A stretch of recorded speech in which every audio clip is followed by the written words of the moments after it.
পিলখানা হত্যাকাণ্ডের কথা বললে ক্যান্টনমেন্ট খেপে যায়, আমি বুঝি। এই আন্দোলন কি ক্যান্টনমেন্ট করে দিছে? আপনি কোন ফ্যাসিবাদ আবার আনতে চান? আপনাদের এত হীনমন্যতা কিসের?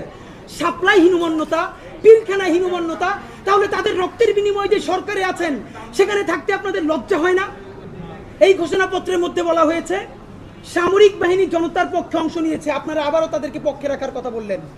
বরং বলা দরকার ছিল 5ই আগস্ট যখন ছাত্র জনতা পঙ্গপালের মতো গণভবনের দিকে জীবনের ঝুঁকি নিয়ে সবাই ছুটে এসেছিল, সামরিক বাহিনী দেশের শৃঙ্খলার স্বার্থে তাদের সামনে থেকে প্রতিবন্ধকতা সরিয়ে নিতে বাধ্য হয়।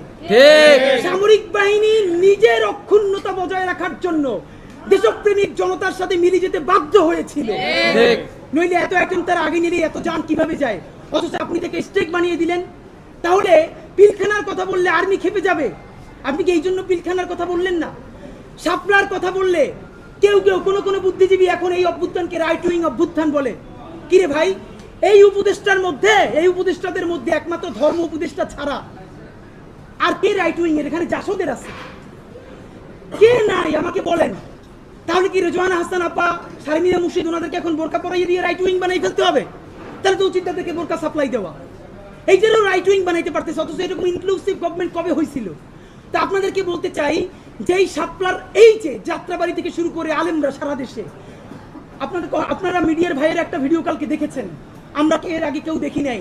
এই এতদিন পর ভিডিওটা সামনে এসেছে, যাত্রাবাড়িতে একটা ছোট স্কুলের মেয়ে পুলিশের তুমুল গোলাগুলির মধ্যে কিভাবে বুক চিতিয়ে দাঁড়িয়ে আছে। ঠিক ভাই, আপনি ভাবেন এই বাচ্চাটা আপনার মেয়ে, আপনার বোন, আপনার ভাতিজি, আপনার ভাগ্নি।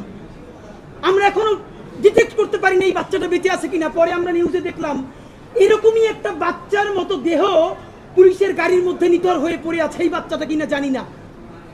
যেই যাত্রাবাড়ি স্টালিনগ্রাদ হয়ে উঠলো আলেমদের কাছে, সেই শাপলাকে আপনি বাদ দিয়ে আপনি কোন ফ্যাসিবাদ আবার আনতে চান?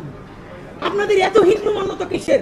সাপ্লাই হীনমন্যতা, পিলখানা হীনমন্যতা। তাহলে তাদের রক্তের বিনিময়ে যে সরকারে আছেন সেখানে থাকতে আপনাদের লজ্জা হয় না? 91 এর পরেই সেই সমস্ত রাজনৈতিক দলগুলো সেই সমঝোতাতে ভেঙে ফেলেছিল, রাজনৈতিক দলগুলো যে বিশ্বাসঘাতকতা করেছিল তার কোনো প্রতিধ্বনি কেন ঘোষণাপত্রের মধ্যে নাই? আমাদেরকে বলেন। আমরা এই জুলাই আমাদেরকে রাজনৈতিক দল অসাধারণ স্টেক, বিরাট শরিকানা, কিন্তু রাজনৈতিক দল যদি এই অভ্যুত্থান একা করতে পারতো তাহলে জামাতি ইসলামীর 6 জন প্রধান নেতৃবৃন্দকে ফাঁসি দেওয়া যাইতো না।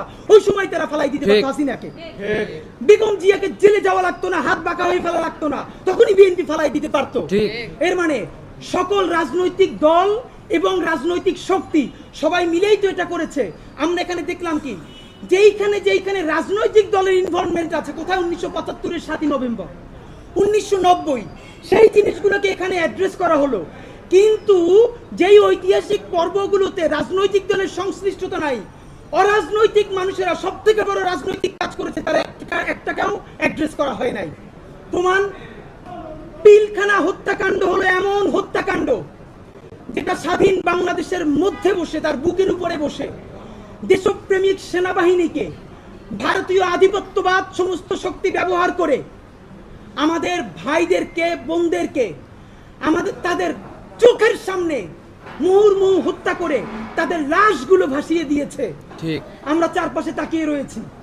এই রকম আমাদের সামরিক বাহিনীর উপরে হত্যাকাণ্ড আপনারা পারলে বলেন তো 1971-এ পাকিস্তানও কোন ক্যান্টনমেন্টে এইরকম আক্রমণ চালাই আমাদের সামরিক বাহিনীর দেশপ্রেমিক অফিসারদেরকে মারতে পারছে কিনা আপনারা বলেন?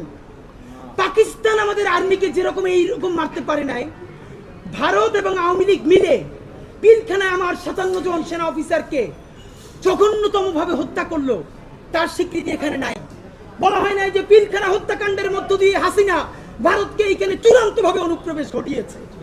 বন্ধুরা আমার, 2013 সালের শাপলা মানে এমন ব্যাপার যে আমরা এগুলো নিয়ে বাঙালি জাতীয়তাবাদ হলো এমন ন্যারেটিভ যা আপনি যদি ন্যূনতম মুখে দাড়ি থেকে, পাঞ্জাবি থেকে মুখের আগে পরে বিসমিল্লাহ বলেন, অথবা আপনার সারা শরীরে মুসলমানিত্বের ন্যূনতম চিহ্নও থাকে, আপনি মানুষ থেকে মানুষ হয়ে উঠতে পারবেন না।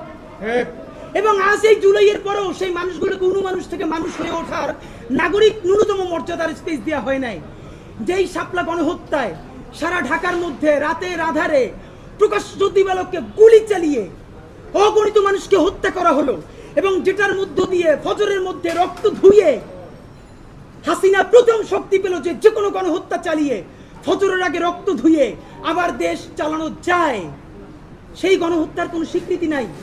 আপনি তো তিনটা শব্দ লাগতো ভাই।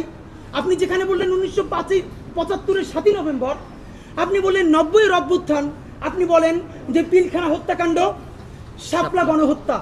আপনি এতটুকু ঠিক কোন রাজনীতির কারণে বাদ দিলেন? পিলখানা হত্যাকাণ্ডের কথা বললে ক্যান্টনমেন্ট খেপে যায় আমি বুঝি। এই আন্দোলনটি ক্যান্টনমেন্ট করে দিছে। এই ঘোষণাপত্রের মধ্যে বলা হয়েছে সামরিক বাহিনী জনতার পক্ষে অংশ নিয়েছে, আপনারা আবারও তাদেরকে পক্ষে রাখার কথা বললেন। বরং বলা দরকার ছিল 5ই আগস্ট